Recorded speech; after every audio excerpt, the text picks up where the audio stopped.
We are grateful that every one of you is here tonight. And we have family of Jim and Pat's here. Is there one person in those two families, or however many families it is, that would stand and give us the names of everybody that's here and what relation they are? I can work on it. Come Some on. of them I haven't, they're now grown up with kids of their own, and I haven't seen them since babies. Come on, Lisa. Okie doke. I got Just, you got it? We're gonna Okay. get Okay. Right. So Danielle is my cousin. Start. She is the niece of my parents, her father is my dad's younger brother, Jonathan. Dad, the brother. This is Stephen, also my dad's brother. He is the youngest of the three brothers, but Vicky is the sister, the baby of the family. This is Coulter. He is the second son of Stephen. This is a nice man that joined us, and I don't know his name. This is Claiborne. He is Stephen's second youngest. This is Keith, who is the husband of Vicky and the father of their beautiful clan who could not make it today. Kay is Stephen's wife and the mother of Claiborne and the grandmother to Blair. Thank you. Almost got it. All right. Okay. Helen. Jonathan, my dad's second in line brother. Daddy, who was the eldest. This is Andy, who is the son of Frank, who is my mother's baby brother. This is Ashley, who is the niece of my mom. She had one. My mom has a sister, Mary, that could not make it. And this is Mike, her husband. And is that most of the family? Okay. Extemporaneous, I think you should. I know. Okay. Oh, Danielle. So everybody, okay. I think we got it. There were a few who couldn't make it because of health reasons, my husband being included. But I'm so pleased all of you did. Thank you. Yes. All right. Thank you, Lisa. Thank you, Lisa.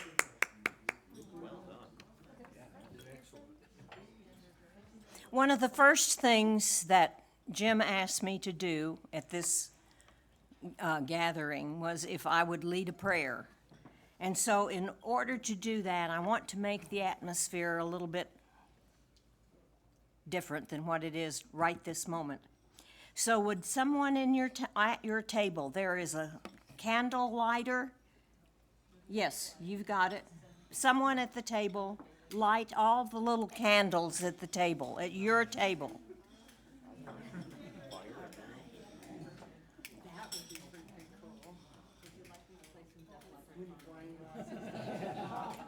Don't set fire the hair of the person sitting next to you.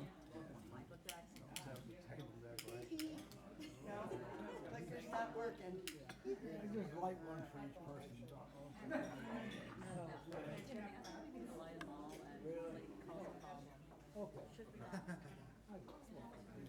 Why not? Why not? We got them. We got them, burn them. If you got them, smoke them. Smoke them if you got them. I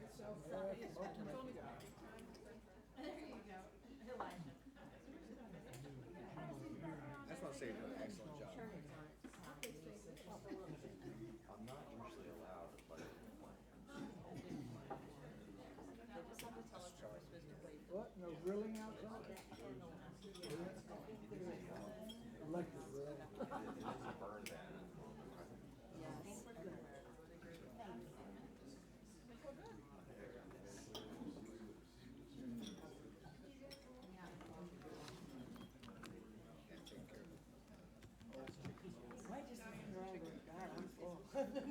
Are all the candles lit?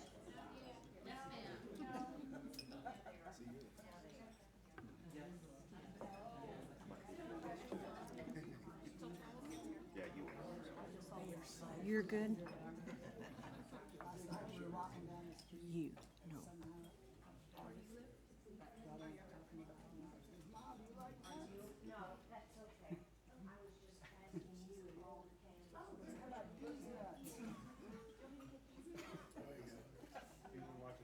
She just turned around and looked at me, she's thinking,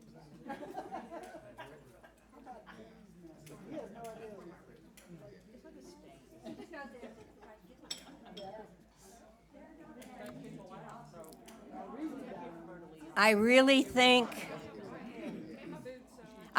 think that we could get into a different mood if we dimmed the lights, but I'm not going to do it because I'm old now and I probably would stumble on something. So we're going to leave it as is for now.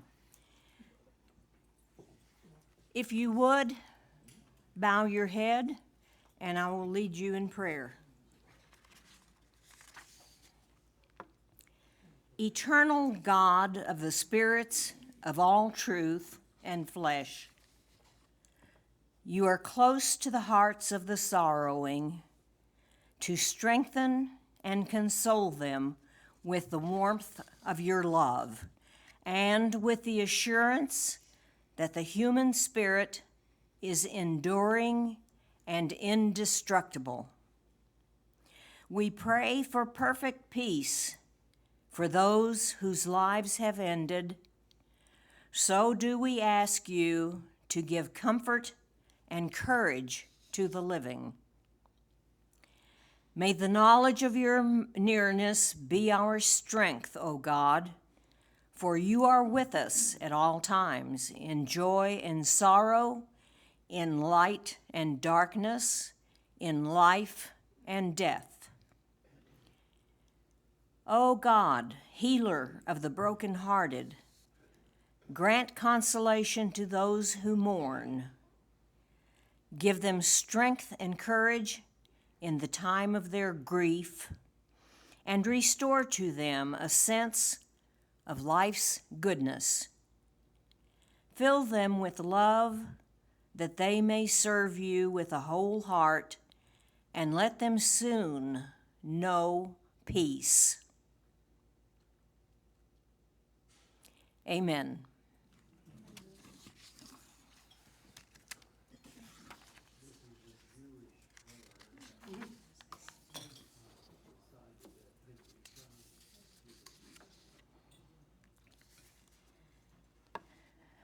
I first met Pat in 1975 when we bonded over my homemade brownies. Do you remember her love of chocolate?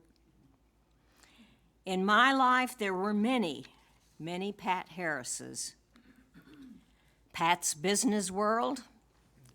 At one time at Mason and Warner, that's where she worked, she was the only female of the 6 CPA partners. She held her own. She excelled in many things, including the areas of retirement planning and related issues, and worked on a number of pension, profit sharing, and 401k plans. Many of her clients were in the medical profession, where she earned the respect of physicians and others. The clients cherished her. She was fun to work with. She was very helpful, and she was very kind to everyone. Pat blazed her own trail. She gained the respect of her fellow employees. It is reported that one fall, when the temperatures began to drop, a family of mice entered the office complex. The staff did not see the little critters, but they knew they were around. The custodian was assigned to purchase mouse traps. He purchased the common type that trapped the mouse at the neck. Pat immediately picked up on this and said, "This is not a proper way to get rid of the mouse family." So the custodian went back to the store and purchased the sticky tape variety that kept the mice from running away. excuse me. Once all of the mice were stuck where they were, they relocated to a proper environment and released from their entrapment. Yay for Pat. She blazed her own path. Philanthropic Pat. Executive Women's Forum was one of her several philanthropic endeavors. She served in leadership positions in that organization, where they focused on education and relationships with other women in the Lubbock business world. Members also raised funds to provide shelter and food and other essentials for less fortunate females. There were also scholarship funds for females entering the CPA realm. The American Indian Scholarship Fund was another one of her philanthropies. Pat's generous gifts were to help indigenous Americans take advantage of aid to study at the university level. Animal welfare Pat. She supports the Elephant Sanctuary in Tennessee, which provides a refuge to formerly captive elephants. It is this nation's largest sanctuary for used and retired elephants. She supports Tiger Haven, a no-kill shelter for all species of big cats, that in Tyler, Texas. They have no other place to go. These cats have been rescued from abusive situations and are in danger of being destroyed. She also supports the Gorilla Foundation, a nonprofit organization dedicated to the preservation, the protection, and well-being of the great apes through research and education. Great apes conservation, care, and understanding is better known today through Coco, the gorilla. If you look on the internet, you'll find pictures of Coco.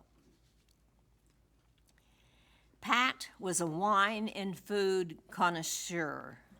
Did I say that right? Connoisseur. One of her favorite activities with participating in the Enophilists, the wine and food tasting group that originally consisted of 7 couples. We met monthly on a Sunday afternoon with alternating hosts for tasting wines, also with foods.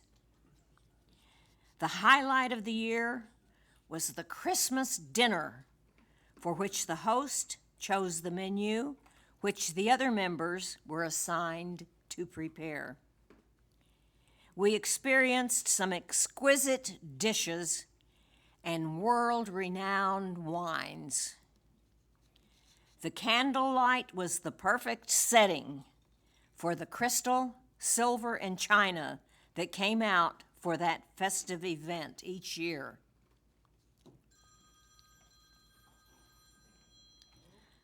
One of Pat's special dishes was Creole deviled oysters. I hear over here. That was such a good recipe that it was requested several years in a row at the Christmas dinner. It was wonderful. And Tom and I still have that recipe, and I told the remaining people of the Enophilus group that one of these days we will fix the Creole deviled oysters, because it's such a wonderful dish, and it reminds us of Pat. You too, Jim. These are only a few of my thoughts about my friend Pat, who will be remembered with admiration and love. Celia Glick is going to come and speak with you. Celia?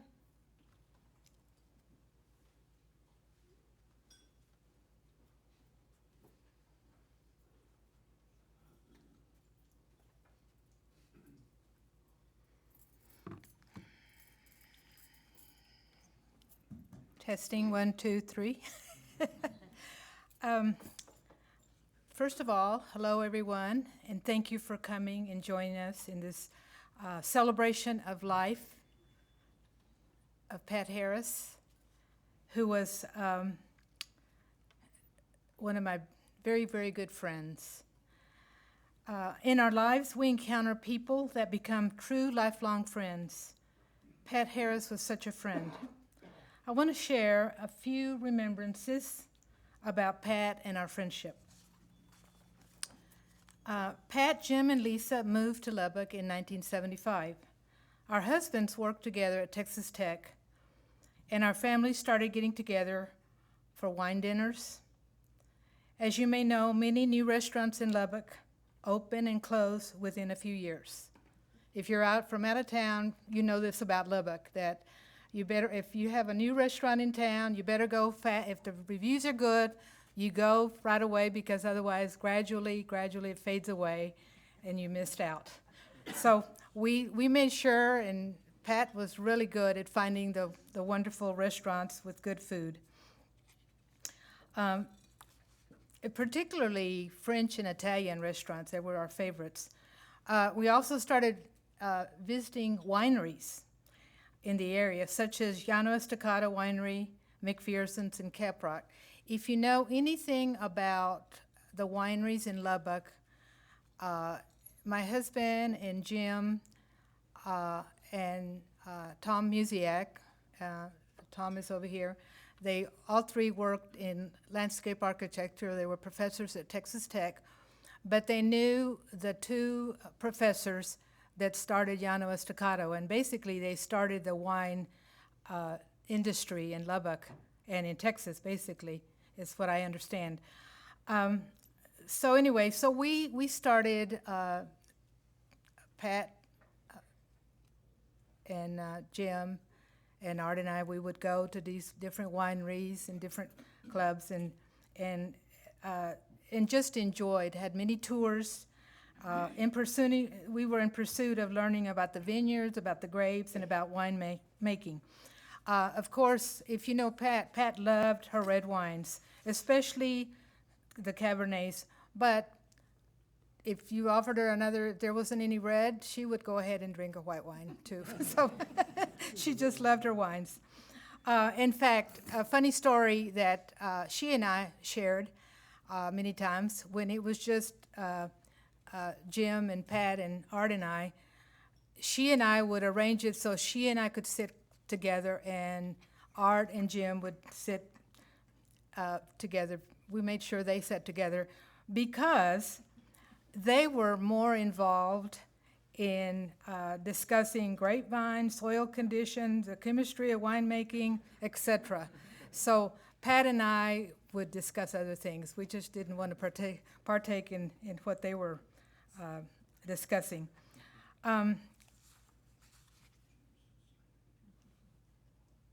I will miss Pat in these get-togethers and these events. If you have good friends and you do things with your friends, it kind of leaves a hole in your heart. And so that's the way I feel about Pat. When Jim notified us that Pat had passed away, it was really a shock and a surprise. And although that was a selfish way of my thinking, because particularly I'm sure that family is aware that Pat's health, she struggled the last couple of years of her life. And so in some ways, God had mercy on her by taking her so young. And I know this because I have a mother who lives with us, with my husband and I'm her caretaker, and my mom is 99. And, you know, God gives us, and I personally, I believe that God gives everyone their timeline of life. And so I tell Mom, my mom wishes that she could go join my dad. But I tell her, I say, Mom, you know, it's between you and God. You just need to pray. And so again, back to Pat, I think that Pat lived a full and happy life, and I think that she's where she needs to be. The other thing I wanted to share is that she was a classy Southern lady. There's no doubt about it, just a classy lady. We shared a love of reading. We discussed books and TV programs. We discussed traveling. And she introduced me to the Lubbock Women's Club, and we participated in many club activities. The other thing about Pat is that she made friends easily. And so she just really, we didn't know when we would see another couple that would join us, because Pat had met somebody else, and she invited them to join us, and so she was just very friendly. She loved to help people. She loved her pets, her kitties, her little kittens, and I would, another story, every time we would get together, I'm going to say probably every month or so, I would ask her, okay, Pat, how many inside cats do you have? How many outdoor cats do you have? Because she never had the same count. She was always adopting cats. And so, excuse me. I will miss my friend and pray that she's at peace. One last remembrance that I have is that early on in our friendship and that our families had, we were involved with the garden clubs of Lubbock, and actually she and I started an auxiliary club for growing African violets. So these are just some of the remembrances I have of Pat.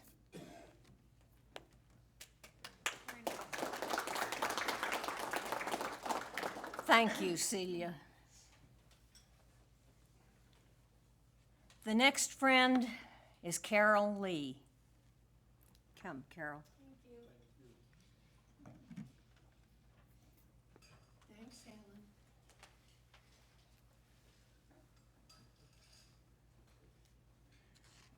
Tell them who you are and how you know.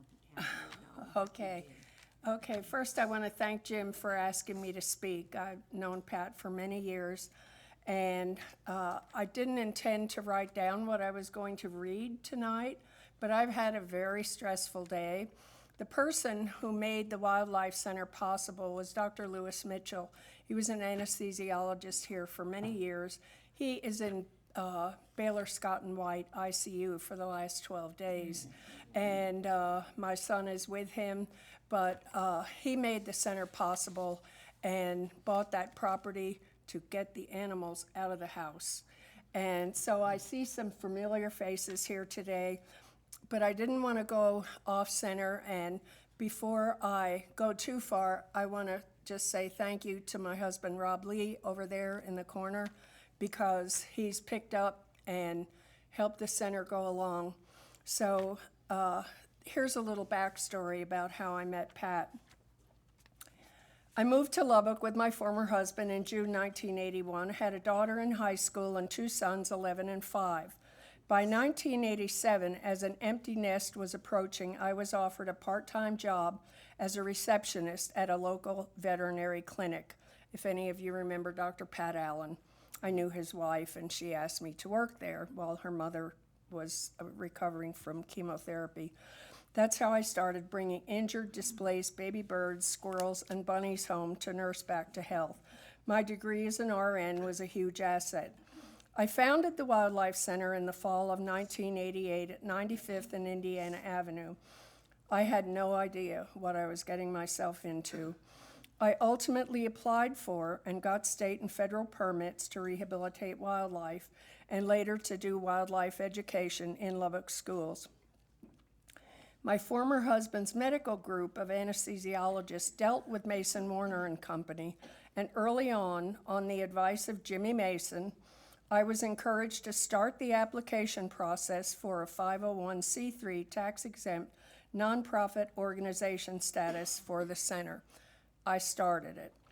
Meanwhile, one Saturday afternoon, I was alone at the center, and a nice man brought me an injured park duck. He was interested in what I was doing, asked some questions, and upon leaving said, "If you contact my partner, I bet he will help you incorporate." His associate was Lubbock attorney Ed Price. Ed did help me, so our organization could be incorporated and be exempt from state and local taxes. That happened in 1992. It was all part of the 501 process. After multiple hurdles over the next, believe it or not, 9 years, our IRS 501c3 determination was finally complete in April 1997 with the help of Mason Warner. And I was on vacation meeting some of Rob's family that year, and Mr. Mason called me while I was on vacation and asked me for one more document. And I said, I have to wait till I get home. I can't give it to you this minute. But he facilitated that, and I will be forever grateful to Jimmy Mason. That status was granted retroactive to our incorporation date in 1992. At every hurdle, I dragged my feet. It was very intimidating. I had to put together a board of directors, have meetings, write bylaws, keep minutes, along with treasurer's reports, plus annual state and federal wildlife reporting. I still cringe thinking about those early days. So next, I gave forming a board of directors some thought over the summer. I learned that our future CPA, Pat Harris, from my former husband, he told me what a nice person Pat was and brought me a contact number. I called Pat probably 2 weeks or a month later because I always procrastinated, but Pat didn't hesitate to say yes, and she would love to serve as our treasurer. Pretty soon, I had invited attorney Ed Price, a banker, president of our local Audubon chapter, a local businessman, a representative from Texas Tech, and 2 physicians to be our board members, and no one said no. Pat and I soon became friends, realizing we had things in common besides the Wildlife Center, a love for animals and cats in particular. Over time, we started having lunch once a month. We had some travel destinations in common: whitewater rafting down the Mendenhall River north of Juneau, Alaska, taking a railroad trip across part of Canada, and going abroad to England, where I had a close friend. We never failed to catch each other up on the antics of our cats. For the last 8 years or so, we had a Christmas Eve tradition, 1 year at our house, the next year at the Harris house. The common denominator was always lots of food and wine. We had fun exchanging gifts, and my gifts to Pat were usually cat-related. In closing, Pat Harris was a good friend, a trusted confidant, an interesting person to share stories with, a fellow cat lover, and a very valuable member of our Wildlife Center organization, as she fastidiously prepared all of our required financial reports for years until her passing. My friend Pat Harris will certainly be missed. And I would be remiss if I did not introduce Gail Barnes. Please stand, because she, when my feet gave out after feeding baby birds every half hour for 6-8 months a year, Gail said, "I will step into your shoes." And I eventually had foot surgery, and I just had to stop raising baby birds. And Gail took over, so stand up. And Gail's been my salvation, so I have lots of wonderful memories of Pat, and actually 2 days before, 2 or 4 days before Pat passed away, Pat always answered her email right away. And I had emailed her, and I said, gee, the date is catching up to me for our first lunch of the month, and I didn't hear anything from her, which was unusual. And the next day I texted her, and I still didn't hear anything, and my hackles rose.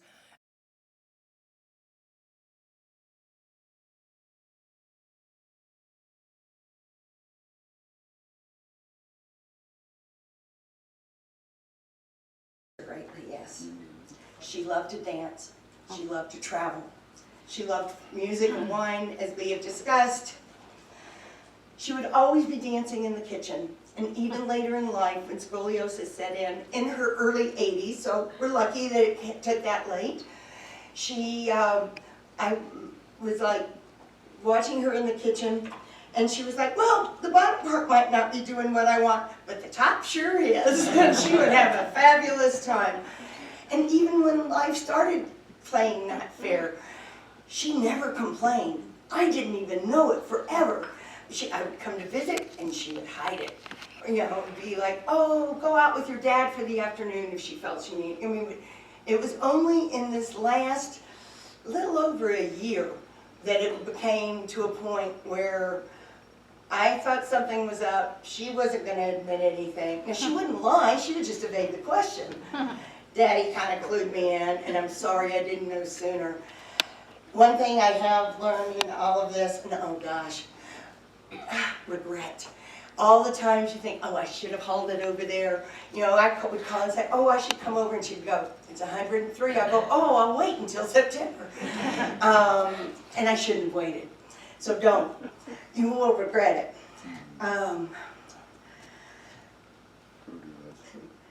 My dad, well, as he mentioned, they met in kindergarten, and they eloped when they were 18.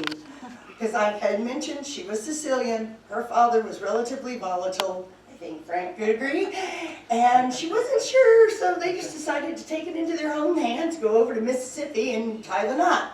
Then they came back to the dorms, didn't tell anybody for a summer that they were even married, living in 2 separate households for the summer. And then one day, her great aunt, Aunt Ann, said something like, well, Jimmy hasn't called today. And Mom said, that's okay. And Ann goes, you're married. So, she was compassionate and generous. I have a video store.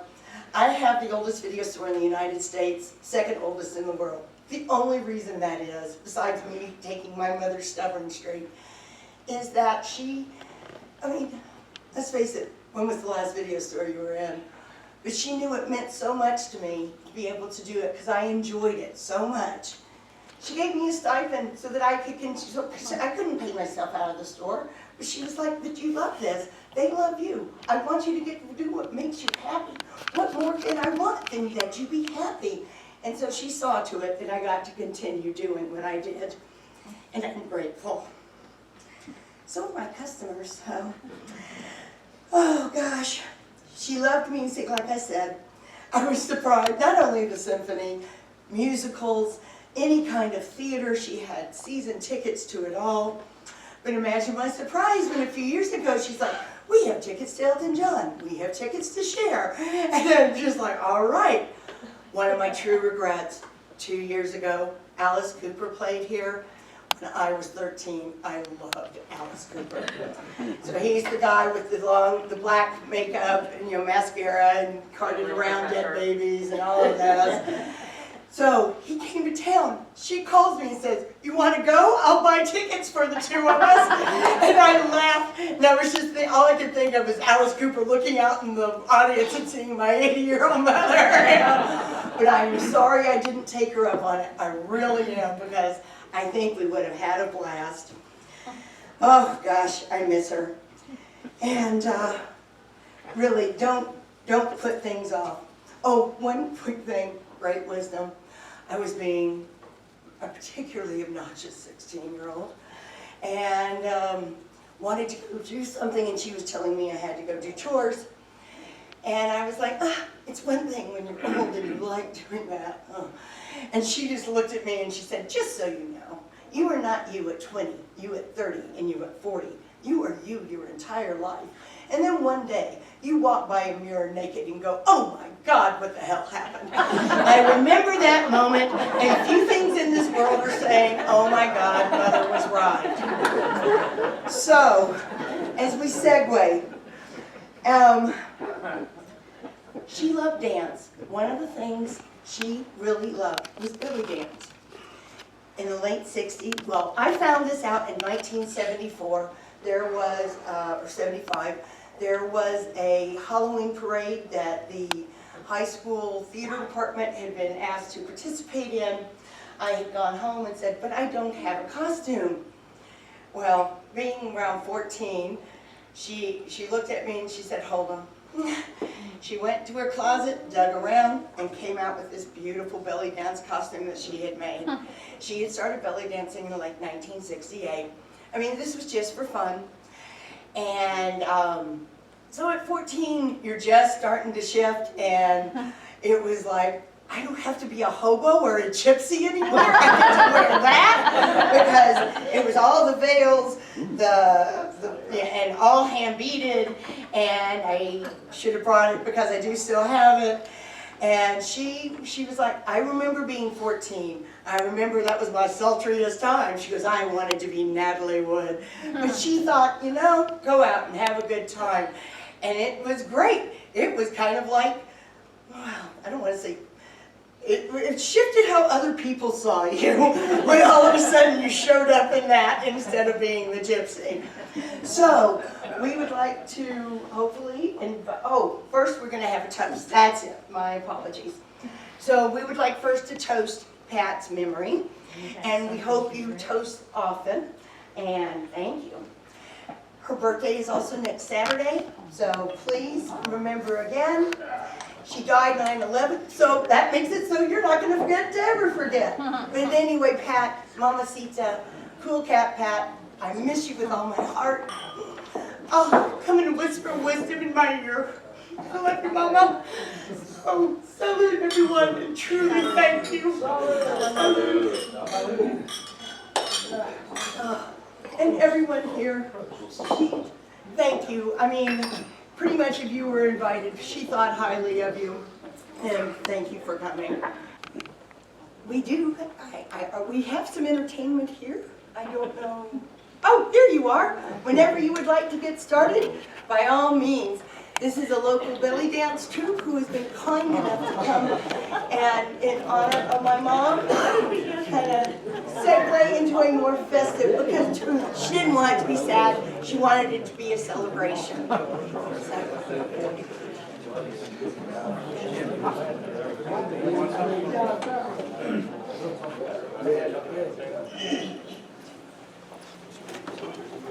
you try one of those candies?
I will add another little bit of interest here.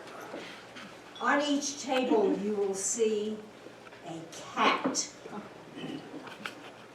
Those came from Pat and Jim's menagerie.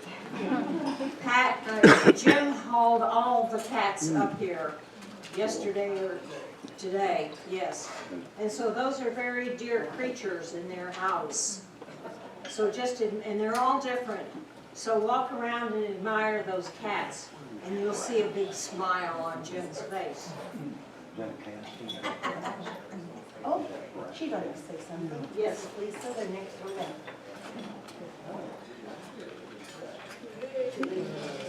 Hi, everybody. I'm losing my voice, so let me know if you can hear me or not. My name is Lisa Thompson, and in September of 2018, I moved here from Houston, Texas, for a man, and I happened to become the tenant of Mr. and Mrs. Harris. Shortly after my husband and I moved here, we ended up going through some hard times and started to divorce.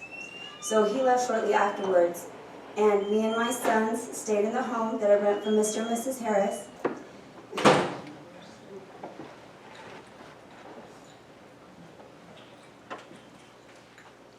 I'm supposed to be happy.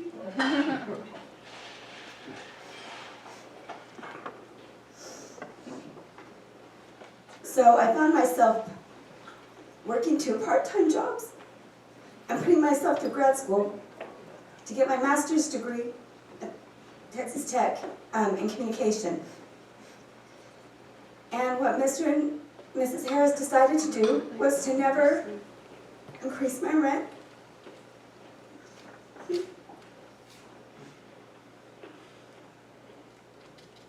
So that my boys could go to the same elementary school for their entire time.